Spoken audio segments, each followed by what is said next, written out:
things EFFY, and I'm here today to show you guys how to do loop pile with your AKV.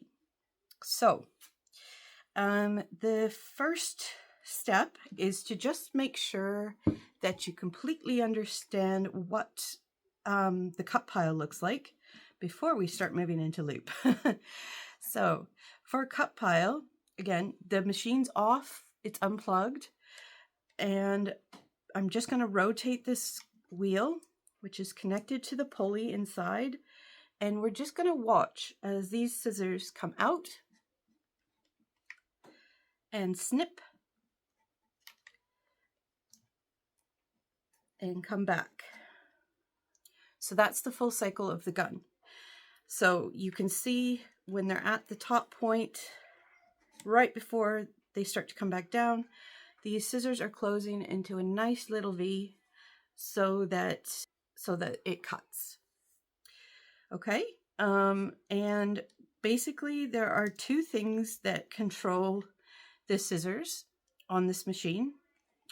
There's this, which is the scissor closer, and there's this piece in here, which is connected to this screw part, and that is the scissor opener.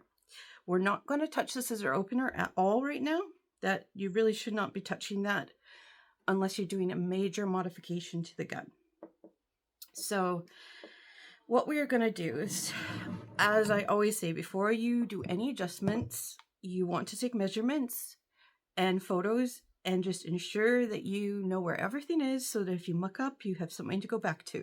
Because the amount of people who come to me panicked and they've put their machine all out and they don't know what to do to get back. It's, yeah, terrifying. It's not a good feeling, and it's just very hard for somebody to help you too if you've done a whole bunch of changes and we don't know where those changes started and ended. So the measurement that's most important for this here, so I'm going to use digital calipers. I like to use these simply because they have very precise measuring, and measurements on the AKV and all other tufting guns are very, very precise. Like 0.1 millimeter can make a difference. So that's why I use these. They also have the depth measurement. So this part comes out and can measure depth. And I really like that, particularly for this part. So I'm going to put it on 0. And then basically what you're going to do is I'm going to try to do this without blocking it. You're just going to put the bottom of the calipers flush with the scissor closer, and then you're just going to push down until you feel it hit the inner part of the scissor closer. And I've got 2.8 millimeters there. So if we can see, that's the depth between this outer part and the inner part there. It might be hard to see in the camera, but if you're working with your own, you'll be able to see that. So 2.8 millimeters, that's 0.11 inches. So I will make note of that. I would write it down somewhere if I was concerned about remembering it or knowing how to put it back, and have that as my reference point. So we're going to get our spare parts, and we're going to get our medium Allen key, and we're going to go here. We're going to loosen this like so. Oh my goodness, I was feeling strong the last time I tightened that. So you're going to loosen it, and then you're going to wiggle the screw all the way up to the top. Oh, you can't see that because I've got my fingers in the way. All the way up to the top, and then once it's all the way up to the top, as high as it can go, then you can tighten it in place. Okay, so now you're going to see a little bit of a raised piece, and that was the piece that I was trying to say that you're measuring the depth to. So that little piece is now fully up and protruding. Okay, so now This is super cool. Now you have a loop pile gun. When you rotate the pulley again, you're going to see the scissors come out. You're going to see that they reach the top, but they do not close, and they just stay open, and then they retreat back. And that is essentially a loop pile tip. It's a little bit different looking than what you would get with the AK Duo, but it's a loop pile head. And then what we'll do is we'll go into showing you guys how to tuft on canvas with that. Okay, so say I'm finished with my loop pile tufting session and I want to go back to cut. It's very straightforward. All you do is you just loosen this screw again. So loosen and then wiggle it down until you think it's sort of back to where it was originally. So it's about, I know from my memory, because I've done this quite a few times, it's about there. And then I'll just tighten it in place. And then I'll just double check the depth with my calipers. So that's at 2.4. And I know from the first time I did this that 2.4 was at 2.3. So I know when I started this video, it was at 2.8, but you have a little bit of wiggle room with the scissor closer. It really just, what you want to look for is that when you then rotate this, that as it comes out, that the scissors are going to close, and then they're going to close, and there's going to be that little bit of a V there. Like, you don't want the scissors to overlap, like I can push them. You don't want them to be overlapping like that. That's not what you want. You want them to just have that. So if I retreat back and I bring them out again, you want that little tiny V, and then that's perfect. So basically this has a 0.4 millimeter, 0.5 millimeter range that it would be okay in, but ideally try to get it back to almost where you were to begin with, because then you just know that you're not mucking anything up. All right, so yeah, this is how to do loop pile with the AKV, and it just really couldn't be simpler. So I hope you guys enjoy that feature and have fun playing with it, and I'll see you in the next one. All right, hi guys. So if you watched the previous video, I went through how to make your AKV into a loop pile. And just so that you guys are aware, I've also used the tip of the video where I make this tip hole size a little bit smaller, because for loop pile, what I'm going to do is I'm only going to use one strand of the acrylic yarn at a time. And like here, for cut pile, I've used 2. For this, I'm only going to use 1. And the reason for that is because, so I don't want some of the, like say 1 strand of the yarn to push on another strand as I'm tufting, and then push that yarn further out so that I then have uneven loops. With 1 strand of yarn, I have a bit more control. And as long as I don't overlap my lines, I shouldn't have too many loops that pop out as being like, it'll happen less, let's put it that way, with having loops protruding above the other loops. And if you don't know what loop pile is, you're probably like, what? But if you try some loop pile, you'll hopefully understand what I'm talking about. But anyways, basically what I've done is I've made the tip hole a little bit smaller so that I can use 1 strand at a time. And I'm going to do my best to videotape this with the tripod in front of me, but I may have to change that. I'm not sure if I'm going to be able to tuft this way for cut pile, or loop pile. All right, so I'm just going to thread the color that I'm going to be doing. Just so you know, I've got some fans on, that's why everything's blowing a bit. Okay, so now that that's threaded, the other thing that I need before I start tufting loop pile is a pair of scissors. Okay, so for loop pile, you want some scissors that can cut nice and flush to the fabric. So these are the small duckbill scissors we sell. You can also use the curved tip embroidery scissors because they've got a little bit of an arc, so you can get, excuse me, these are really nice and sharp, and you can get really close to the fabric as well. Then of course you've got bent tip scissors, which are also very flush. These are also great for carving as well. And then of course you have larger duckbill scissors.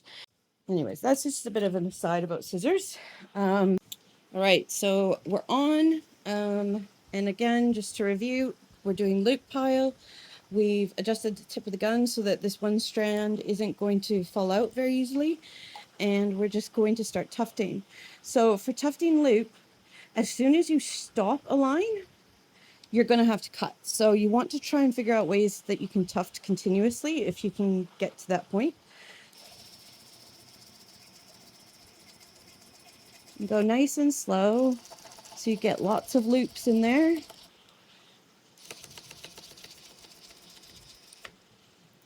And I would go this way to finish that off, but because the tripod's there, I can't, I'm not that talented. So I'm going to stop there and I'm going to snip. So you can see that those get nice and close to the fabric. Because basically when you're working cut pile, it's fine. Like you can just pull a strand out and you're not going to affect anything. If I start pulling this whole strand is just going to come straight out of the fabric. So that's why it's really important to get nice flush cuts so that you don't disrupt the, so you don't pull some of the loops out or you change the pile height by tugging on it. So we'll finish that off. And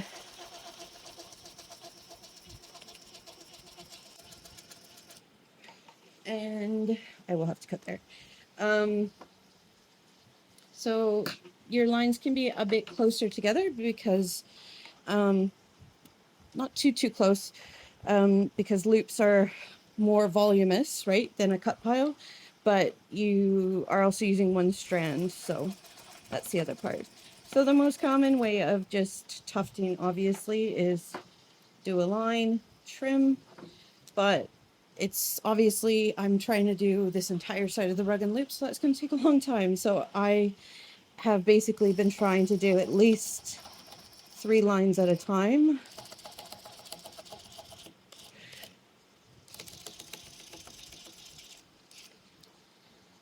And then you can, sometimes if you don't pull too much, so do you see how I've just got like a little end, and then I can actually reset my gun.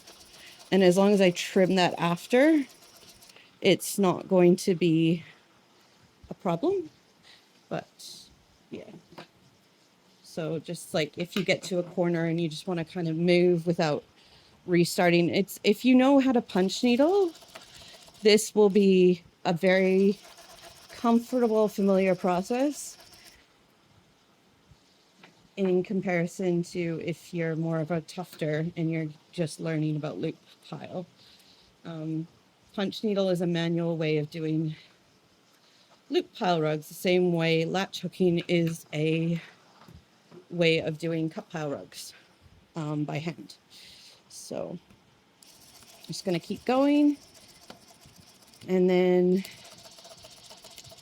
whoops, that probably wasn't so good because I went straight over the other line.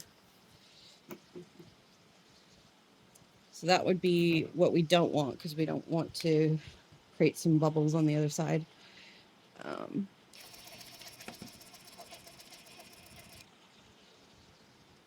Obviously, you guys won't be doing this with a tripod beside you, which will make it a bit easier. Okay, so that's the basics of it. So I'm just going to go through and I'm going to finish off this square, and then we'll look at it from the other side so you can see what loop pile with the AKV looks like. And this is obviously using our acrylic yarn. I've also done some photos of the cut pile versus loop pile with the EFFY cotton blend. So yeah. Okay, so this is where you can see the one loop that's kind of protruded out. So that's what I'm trying to minimize by using one strand at a time. So I'm just going to film the next square from this angle so that you guys can see the loops coming out and what it looks like when it's being tufted. But you can see it next to the cut pile and the difference in texture, and it's really quite beautiful. And then I will be doing a square with the AK2 so you can see what the AK2 looks like when it's using loop pile as well.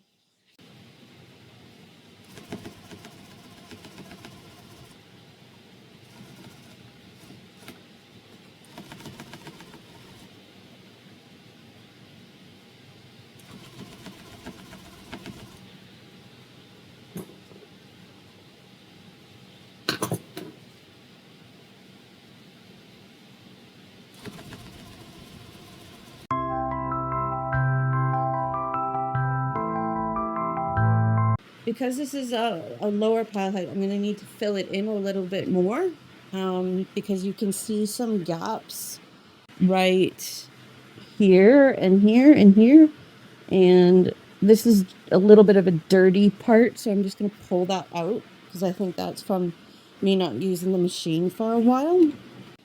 The difference in the pile height. So this one is sitting just a little bit lower.